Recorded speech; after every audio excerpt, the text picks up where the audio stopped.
El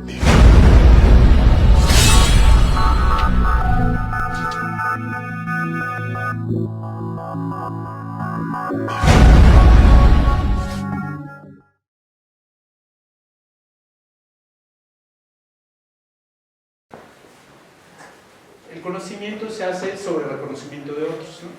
Y yo, no sé, por ahí de mitad de carrera, ¿no? Habrá sido el 96, yo me acuerdo que asistió a una conferencia de Alejandro Pisanti, y él comenzó con el párrafo que no tenemos a la vista y con la ilustración que tampoco tenemos, ¿no? que viene salida de Alicia a través del espejo, y básicamente es un fragmento del texto en donde Alicia está hablando con la Reina Roja y le están platicando sobre la velocidad, ¿no? Y bueno, Alicia está sorprendida porque en el País de las Maravillas hay que estar corriendo para estar en el mismo lugar.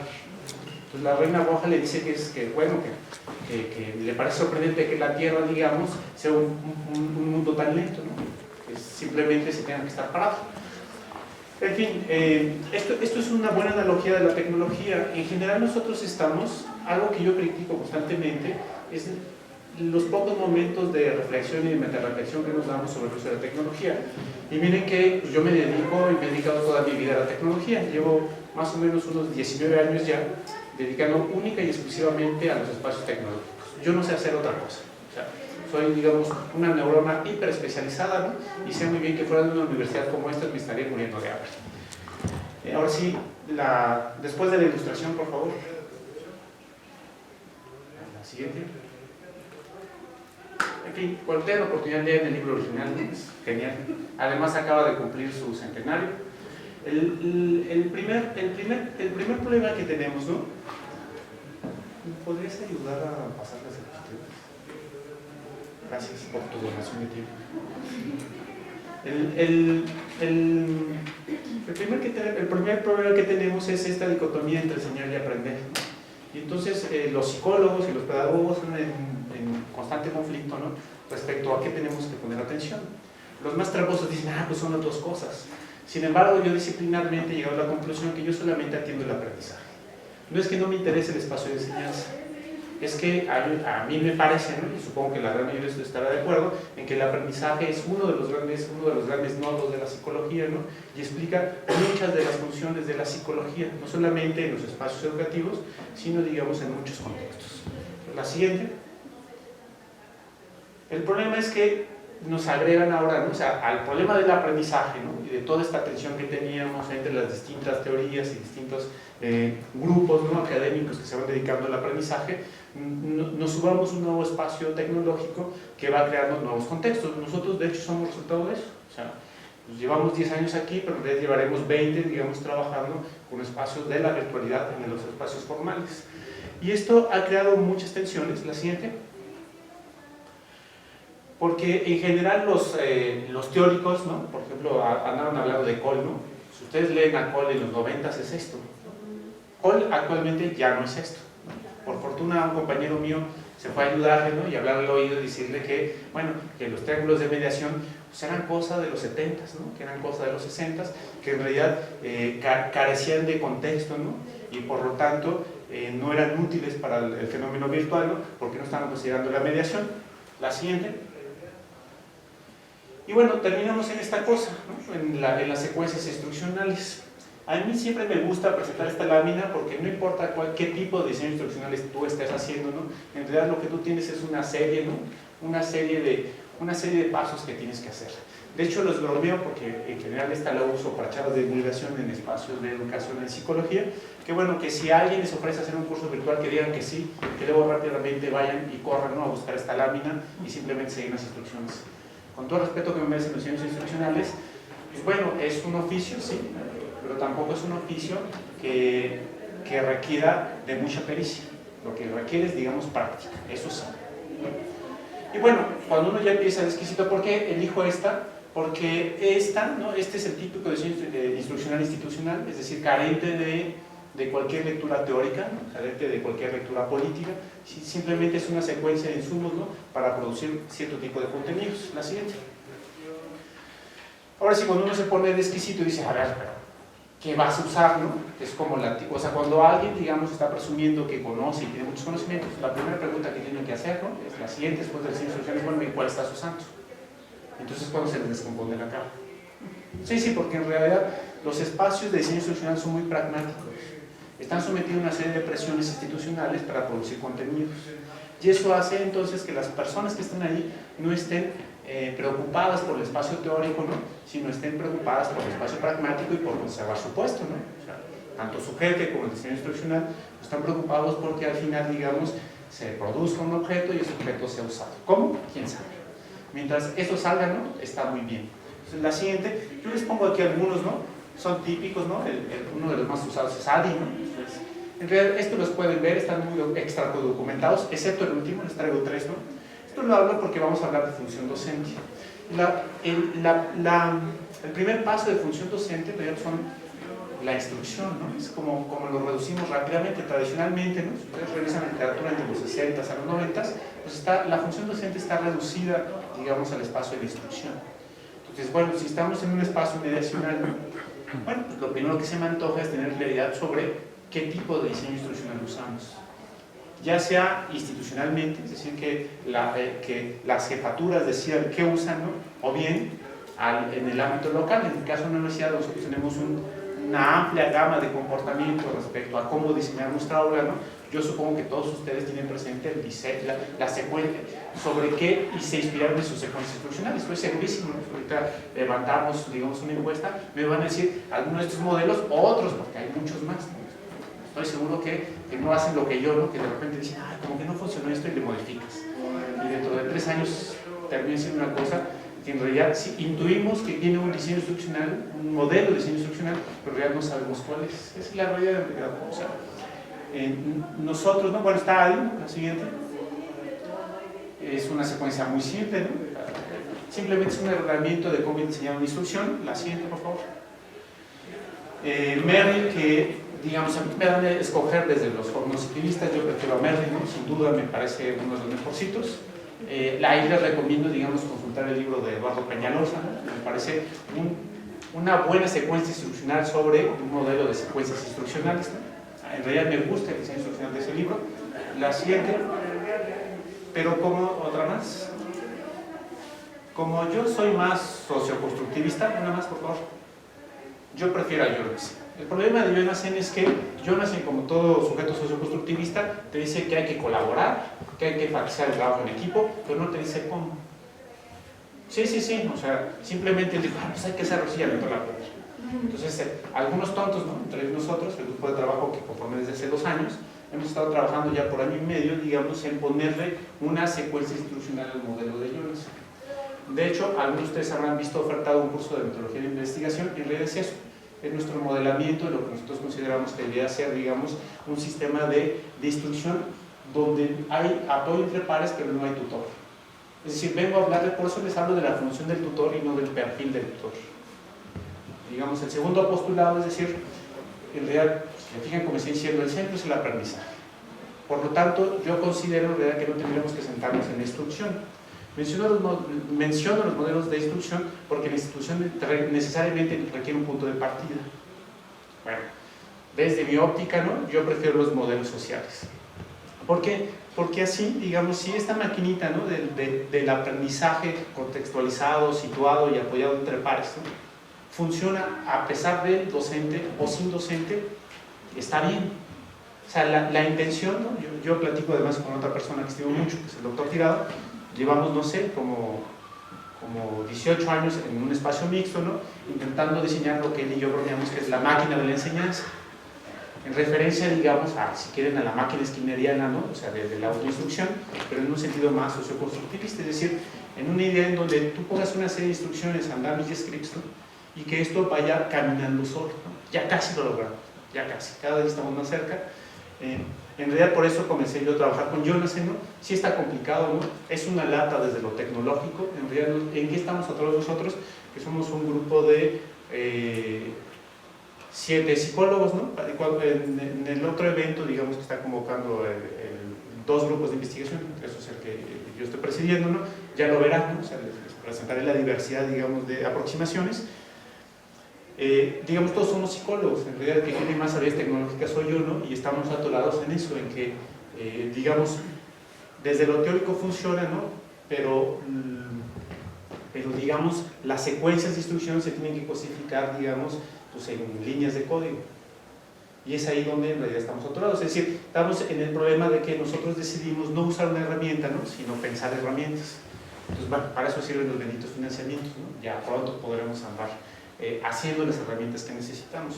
Esto les doy contexto, ¿no? Porque entonces estoy hablando de la función docente y no del docente. Esto quiere decir, ¿no? que yo considero que la docencia se puede distribuir.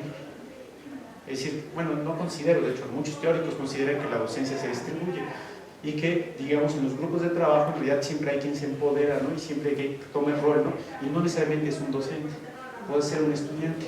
Eso es en lo que estamos trabajando en los espacios mixtos, pero también en los espacios en línea. La siguiente. Entonces, el típico modelo de comunidad en línea ya saben cuál es, ¿no? O sea, por este lado, ¿no? Lo que tenemos es la típica educación a distancia, ¿no? Y de este lado es lo que aportó, digamos, la virtualidad con las unidades de aprendizaje. La siguiente.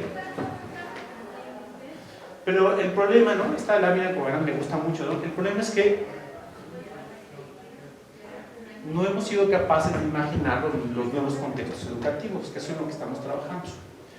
Lo que hicimos, ahí yo me siento culpable, de hecho el día de ayer estuve invitado en la presentación de un libro de plataformas libres de la COED, y lo que yo les comentaba es que la constante, digamos, en la recapitulación de las plataformas de las cuales van revisando en el seminario, digamos, que tuvo la COED el año pasado, fue que todos estos espacios, ¿no?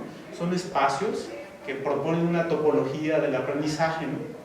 Pero que tienen como referencia el aula. O sea, estas butacas, ¿no? Y esta centralidad del ponente o esta centralidad del tutor. Y es muy parecido a lo que dice esta analogía, es decir, es como si todavía 20 años después estemos insistiendo en que necesitamos picos y alas para volar. Hoy sabemos, ¿no? Porque lo atestiguamos, digamos, día a día, ¿no? Que no se necesitan picos y alas para volar. Bueno, alas tal vez. Se puede volar con hélice, ¿no? Es decir, lo que necesitamos es reconceptuar el fenómeno de aprender en Internet. Y lo que yo hice tradicionalmente fue, uno, huir del espacio áurico, ¿no? Bueno, las circunstancias de la vida hacen que yo esté en una universidad, pero como todo buen punk, lo que hago es simplemente huir de ella y usarla, digamos, para otros fines, ¿no? Y estar observando qué es lo que tienen esas comunidades de aprendizaje que están allá afuera, ¿no? Que son exitosas, que generan, digamos, alta motivación, alto sentido de permanencia, identidad, ¿no? Inclusive mucho más éxito que los espacios formales, ¿no? ¿Qué es lo que tenían para usarlos en los espacios áulicos? Es decir, para romper esta analogía, digamos, de los picos y las alas. La siguiente. ¿No hay siguiente? Entonces, eso nos lleva necesariamente al aprender. Y la primera noción es que uno tiene que considerar que la inteligencia está distribuida. Además, el Soyet es un buen ejemplo. El Soyet, digamos, tiene pocos contenidos, ¿no? Los ve de manera genérica y no radican en el docente. Pocos son los docentes que se atreven, digamos, a ponerle su vínculo de Skype y decirle, ahí yo te voy a dar cátedra. La gran mayoría, digamos, se centran en los contenidos. Esto hace, ¿no?, que debamos de tener presente que la inteligencia real se distribuye y se está distribuyendo. O sea, el conocimiento es como un iceberg, ¿no?, como un templo de hielo, donde solamente la parte superior es lo formal, ¿no?, lo que está escrito, ¿no? O sea, y luego la parte inferior, bueno, es lo que nosotros les tenemos que explicar. Y ahí es donde empiezan nuestros problemas. Imagínense, pues, para que en día filosofía, ¿no?, yo bromeo, ¿no?, que tengo mis notas que es explicando a Silva, porque las personas, digamos, que entran en esta cosa, ¿no?, bueno, no están acostumbradas porque además tienen 10 años que dejaron de estudiar, ¿no?, que no toman un libro.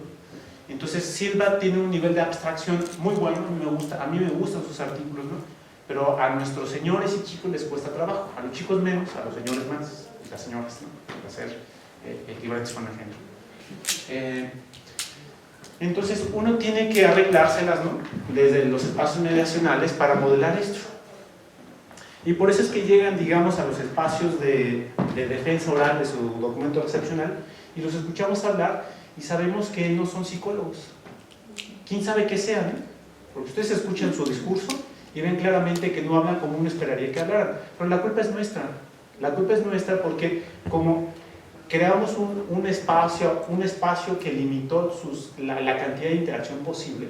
Ellos nunca los ven en espacios ecológicos comportándonos como psicólogos, escribiéndonos como psicólogos, discutiendo como psicólogos. Los hemos limitado, digamos, a los espacios áuricos, ¿no? Y van perdiendo, digamos, todo esto que se tiene en el presencial, por ejemplo. No solo que les voy a contar, todos pasamos por el presencial, ¿no? Y saben muy bien que las oportunidades de interacción son muchas y son ricas y no se reducen al espacio del aula. En un Moodle, ¿no?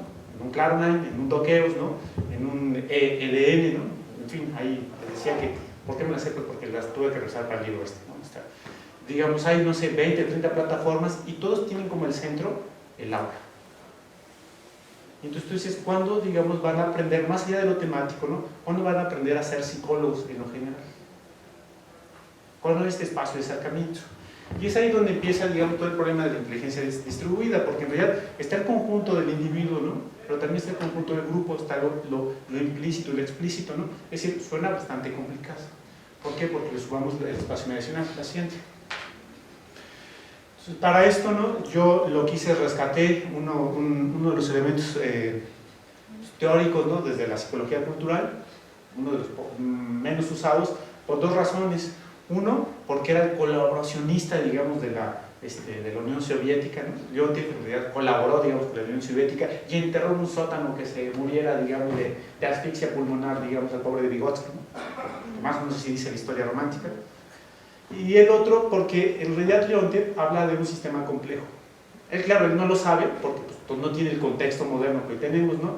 Habla de un sistema ecológico, y lo complejo y lo ecológico, por definición, pues eso, es difícil. No todo lo difícil es complejo, pero lo complejo en general es bastante difícil.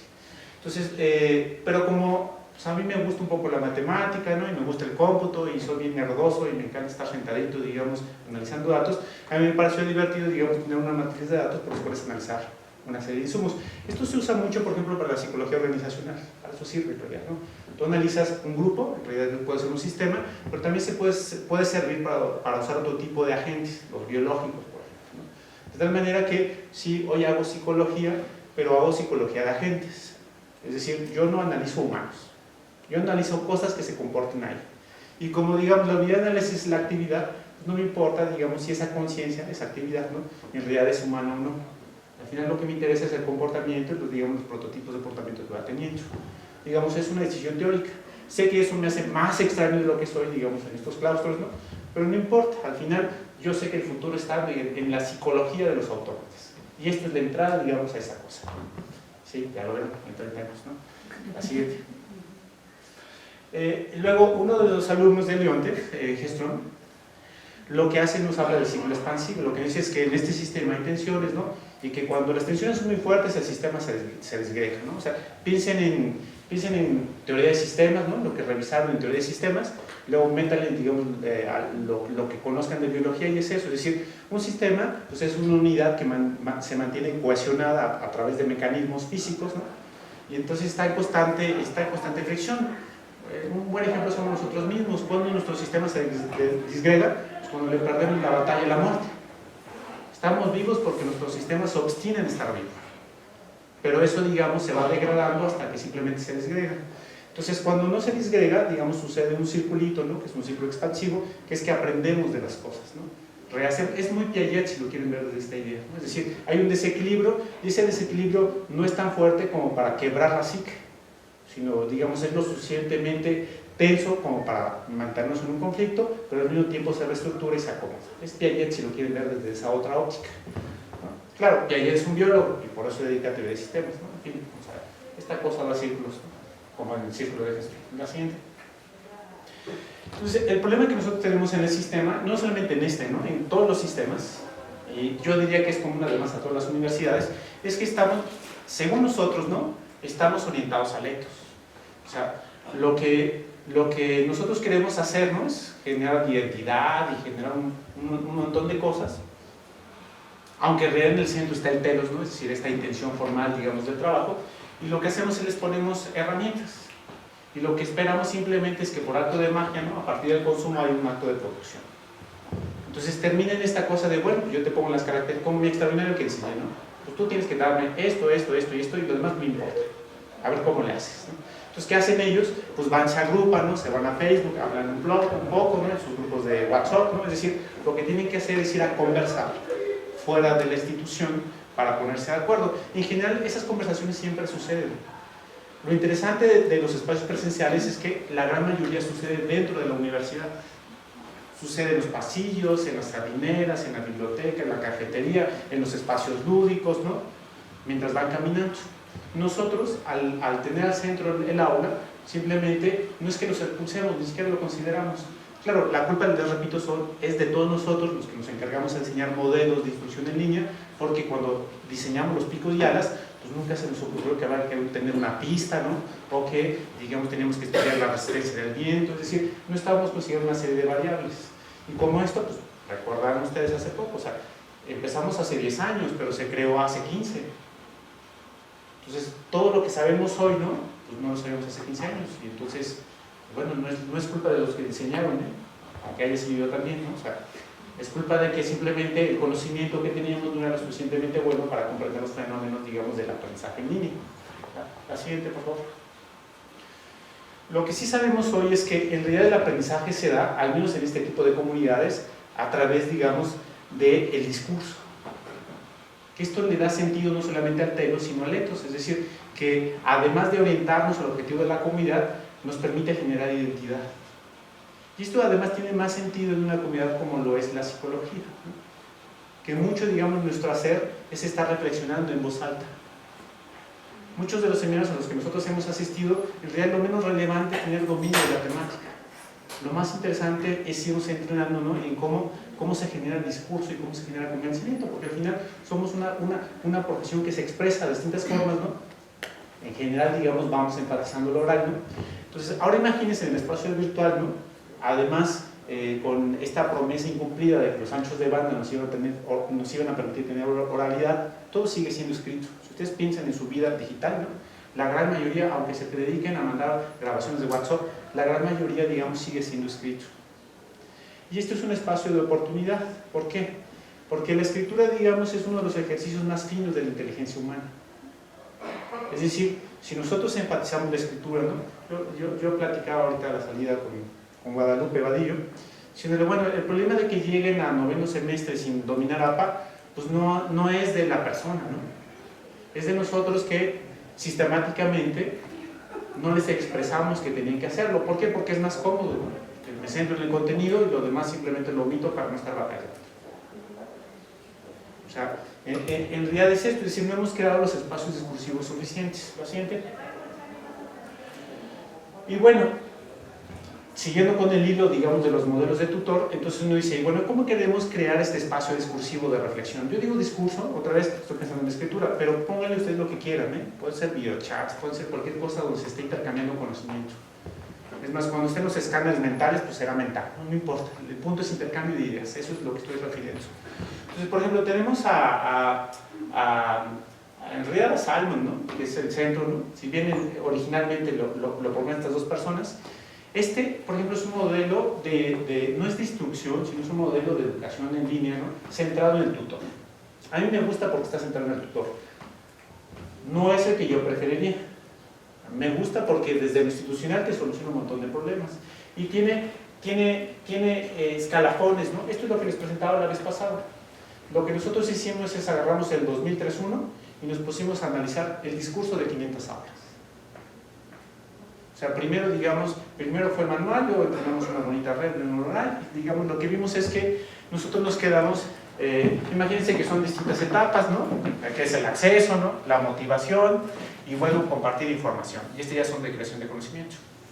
Adivinen en cuál estamos. Digamos, en una muestra representativa de todo el universo. Ni siquiera. Estamos en el segundo peldaño.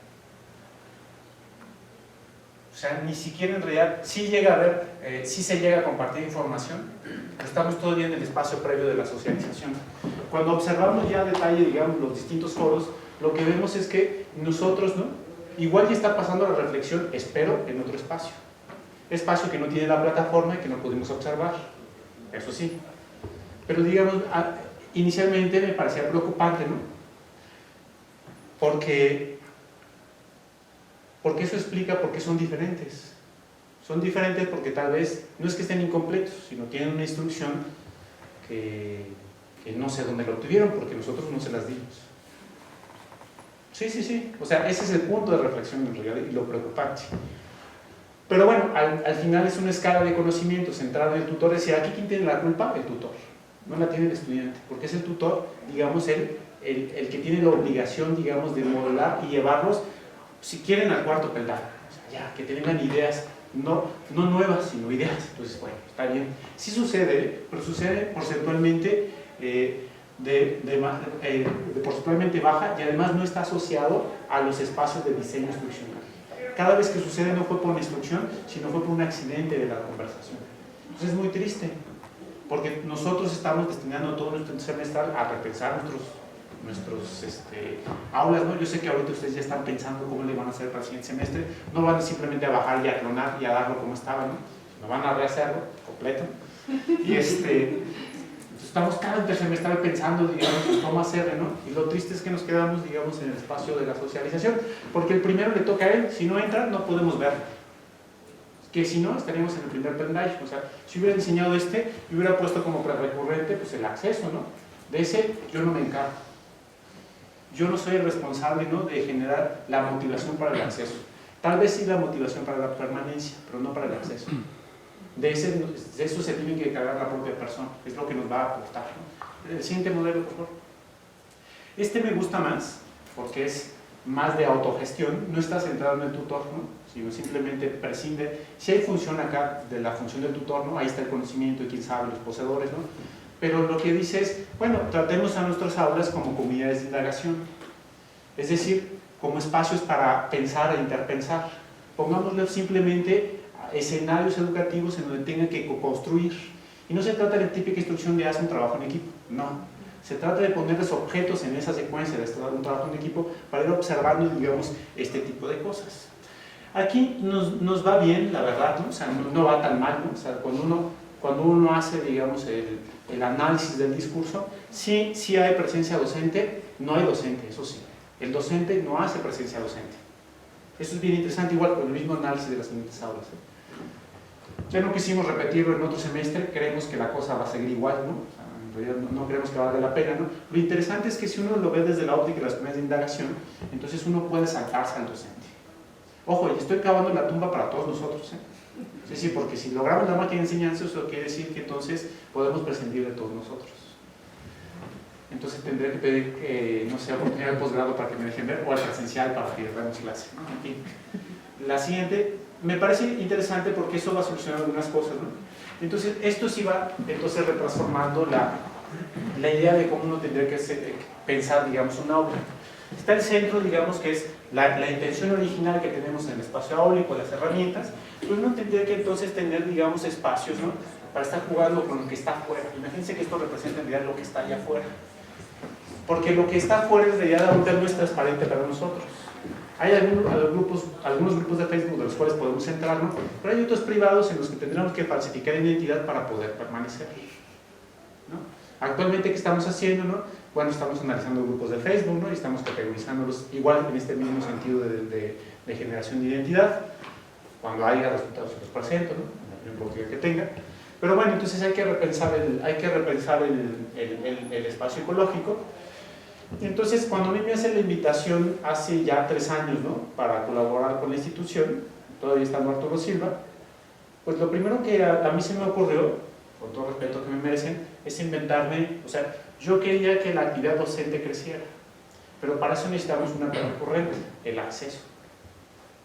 Fíjense cómo, digamos, para el espacio del alumno, ¿no?, lo que dije es responsabilidad del alumno entrar. Bueno, cuando yo comencé, digamos, le agradezco a Arturo de haberme dado la oportunidad de no cuestionar lo que yo estaba haciendo, diciendo, bueno, pues, quién sabe qué está haciendo Alex, ¿no?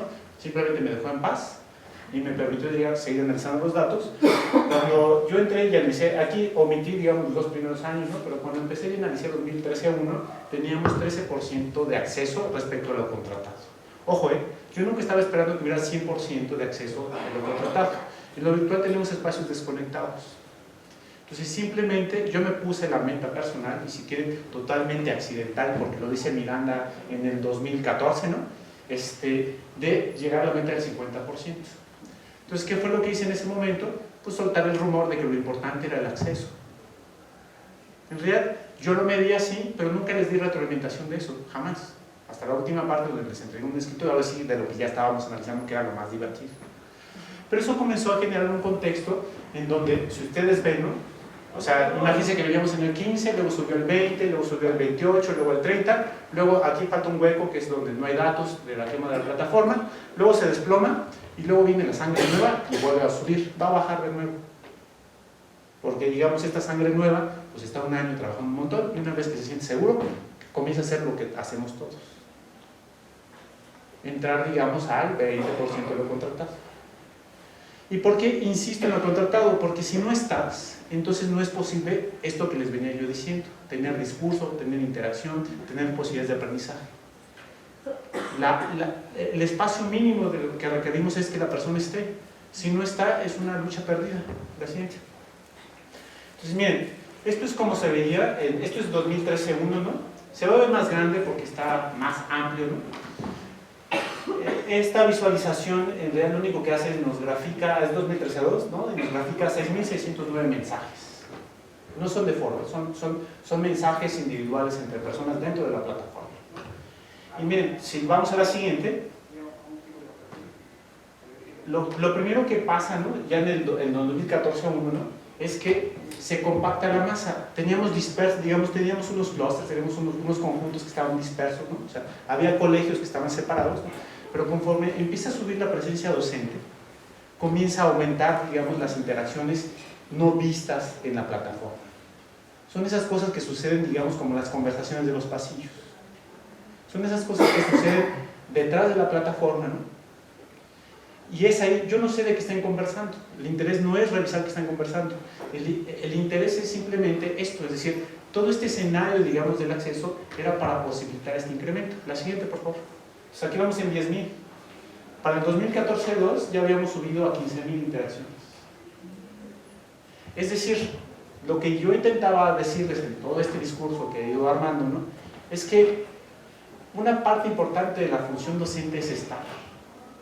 Lo siento, toda esta conferencia es solamente para ver la primera. Sí, sí, sí. ¿Por qué? Porque si tú estás, ¿se acuerdan que yo se los decía en abstracto, ¿no? Es decir, que si no están, no hay interacción. Esta es la muestra un poco, ¿no? De cómo, digamos, fíjense cómo en el semestre anterior se compactan, ¿no? Es decir, tenemos ya un grupo que está interactuando, pero en este ya se diversifica. O sea, lo que vemos, digamos, es ya conjuntos más activos, ¿no? Y se debe a dos vías. Uno, que también ustedes se ven presionados por las interacciones de sus alumnados, ¿no? Ellos comienzan a entender la regla de decir, ah, se puede usar esto, ¿no? Y entonces comienza a haber presiones por parte del alumnado. Por eso la vez pasada yo les decía que es necesario modelar usos de ciudadanía digital. La primera, digamos, es la autorregulación, no solamente del estudiante, sino la autorregulación de nosotros como profesores, ¿no? Y estar simplemente entrando. Parece un acto inútil, pero no es inútil, porque cuando ellos ven nuestro iconito, nuestro pequeño GIF, digamos así, minúsculo, ¿no? de 10 píxeles por 10 píxeles, ahí en la plataforma, ellos ¿qué es lo que hacen?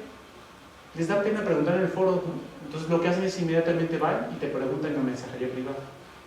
Y a partir de ahí, digamos, se detona una serie de procesos sobre la presencia docente que son nuestra obligación. O sea, no es que les estemos haciendo el favor, es que se espera, digamos, que los atendamos, ¿no? La siguiente, por favor. Entonces, esto sí va creando entonces un espacio más ecológico, porque donde hay conversación hay interacción.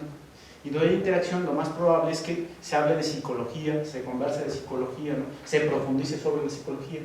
Y de verdad yo espero que con esta tendencia, ¿no? Digamos, dentro de 10 años tengamos egresados que más o menos hablen como psicólogos, que más o menos dominen las temáticas, ¿no? ¿Por qué? Porque la única manera que a mí se me ocurre en este momento, además de becarlos a todos y tenerlos en un campus paralelo, ¿no? Es decir, abrir aulas para 3.000 estudiantes, ¿no? No sé cuánto ande ahora, pero seguramente anda por ahí, ¿no? O sea, abrir aulas para 3.000 estudiantes es conversar con ellos. Recordarán inclusive que la vez pasada decíamos que presentamos una red social, ya la desechamos, ¿no? Ya probamos otras dos, ¿no? Estamos piloteando una nueva, porque lo que estamos haciendo es literalmente jugando, ¿no? Jugando con estos elementos de discurso, ¿no? Y poniéndoles escenarios para la interacción. Ojo, nuestra intención no es ayudarles a aprender psicología. nuestra intención es una intención todavía más primaria, es ayudarles, digamos, a permanecer en grupo y conversar, porque nosotros sabemos que si están juntos, ¿no?, y conversan, probabilísticamente van a conversar de psicología, como lo hacemos nosotros cuando éramos estudiantes, como lo hacemos nosotros cuando vivimos en claustro. Es decir, que la conversación, si bien está llena de anécdotas, está llena de un montón de chistes y referencias al interno de las comunidades, está llena, digamos, de símbolos y de signos disciplinares. Eso es en realidad la intención. La siguiente. Para eso entonces se necesita diversificar las herramientas, ¿no? Es decir, el aula está ahí, ¿no?, que es este circulito de por acá, pero en realidad lo que nosotros tenemos que ir creando son entornos abiertos, y no me refiero a abiertos a meterlos en Facebook, eso desde mi punto de vista es una tontería. Facebook está muy bien, digamos, para socializar con los cuates. Lo que uno tiene que encontrar son espacios de socialización académica, que esa es la función de la universidad, ¿no? Estos espacios de reflexión son uno, es decir, no son un aula, son un espacio de reflexión, ¿no?, donde supuestamente aquí hay una jerarquía, pero bien podría ser un seminario donde cada uno de ustedes tenga derecho de réplica y simplemente comenzar a conversar sobre este tipo de ideas. Es decir, hay escenarios diversos. El punto es, digamos, ¿cómo es que lo hacemos? Tecnológicamente están ahí. El punto es que, desde mi punto de vista, esas herramientas están ahí, pero no sirven como están. ¿Por qué? Porque las han hecho ingenieros, ¿no?, porque las han hecho químicos, las han hecho físicos, y no tienen una idea. Ellos lo hicieron desde un microuniverso, ¿no?, de cómo consideran que debe ser el aprendizaje. Entonces, desde mi óptica, ¿no?, las gentes que nos dedicamos a la educación tenemos que empoderarnos, ¿no?, y tenemos que decirle a los ingenieros, ¿no?, qué es lo que queremos. Porque si no, vamos a estar limitados, digamos, por las ideas de interacción que ellos tienen, que les pueden ser funcionales en sus claustros, pero que no son útiles, digamos, para la conversación disciplinar genérica, ¿no? La siguiente. Y bueno, es un poco lo que yo quería conversarles, ¿no? Simplemente platicarles qué he estado haciendo con los datos, ¿no?, para qué sirven, y darles algunos detalles de que ahí hay modelos de función, ¿no? Tenemos otro problema serio, ¿no?, es que curricularmente no tenemos un modelo. El currículum tiene un par de referencias a dos modelos que en ese momento existían, pero que hoy básicamente son inexistentes y además inútiles, ¿no? Entonces es necesario que repensemos, ¿no?, que repensemos nuestra función docente, aunque comienza con la presencia docente. Un poco como estos grafiquitos, ¿no?, en realidad lo que les dicen es cómo simplemente si ustedes ponen un poco de sí y se presentan todos los días, ¿no?, ¿qué es lo que va a pasar? Simplemente van a crecer las interacciones. Y yo espero que esas interacciones, bueno, pues algunos sean sobre irse a la cantina, pero otras sean, digamos, sobre pues, la tarea, ¿no?, o sea, la actividad, ¿no?, las dudas disciplinares. Hay otros medios, claro, esto tiene todo un sesgo, ¿no?, esto nada más es la plataforma. Sabemos muy bien que suceden interacciones en otros lugares. Claro, pero lo siento, pero lo que no puedo ver no se puede analizar, ¿no?, yo no lo puedo analizar, ¿no? Entonces, bueno, pues, hablo, digamos, de este pequeño segmento del que tengo acceso. Esto nos permite entonces sentarnos y pensar cómo queremos nuestra licenciatura, ¿no? Si la queremos, por ejemplo, centrada en grupos que construyen conocimiento, o si la queremos centrada en la función docente. Hay otros modelos, ¿no? No me gustan a mí, porque me parece que lo alejan ya, digamos, de estos dos actores que son, en mi punto de vista, los importantes, porque hay modelos más institucionales, ¿no?, que me parece que sí aportan en la gestión, pero no aportan en la construcción de conocimiento. Entonces, bueno, lo vamos a dejar hasta aquí, ¿no?, y espero que este dibujo, ¿no?, sea provechoso para todos.